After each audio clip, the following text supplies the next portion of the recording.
Make 'em laugh, make 'em cry, make 'em wait is Stereophonics' 13th studio album. It's the follow-up to 2022's Ucha. And even though I'm a ride or die Stereophonics fan, and I will always love the band, I feel like their more recent material has been really hit and miss. Like sometimes I feel like the band has lost a lot of the energy that they had on their earlier albums. They've definitely chilled out, maybe a little bit too much on the albums that they've released over the last decade or so. When I saw them play live last month, they sounded great. There was a great set list that was filled with old material, new material. It was really good, but it was definitely a low energy kind of gig. Like I would have liked to see Kelly Jones and the boys rock out a little bit more at their live shows, but I guess that's middle age for you. But despite my complaints, I was very much looking forward to this new album. Make 'em laugh, make 'em cry, make 'em wait. And as far as Stereophonics albums go, it's okay. It's not their best. It's not their worst. It definitely sees the Phonics firmly playing in a lower gear than what we're used to, with most of the songs on this album being slow to mid-tempo. And I don't expect the Stereophonics to be hard rock or anything. They've never been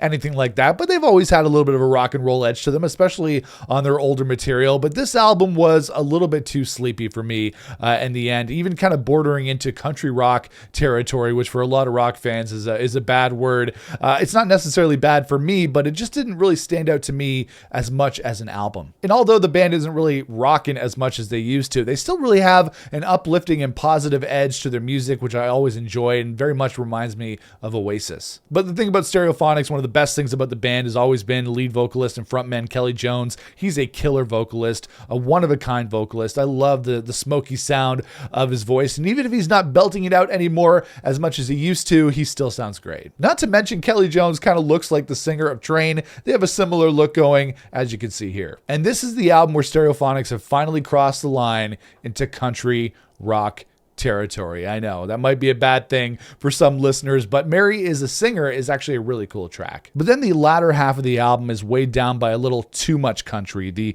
last few songs in the album, like Backroom Boys and Feeling of Falling We Crave, which might be the most awkward song title I've ever heard, really end the album on a slow note where it kind of fell off for me. In its 8-track runtime, which is really short, there's only one song that I felt like brought a little bit of rock to the proceedings, and that was Eyes Too Big for My Belly. Some of Kelly Jones's song titles are kind of ridiculous. And not everything needs to rock like the Phonics used to, but I wish this album had some more balance between the lighter and the rockier moments. It very much leans into the soft rock direction, which is okay, but my favorite style of the Stereophonics is more when they turn the guitars up a little bit more, and they don't really do that as much here.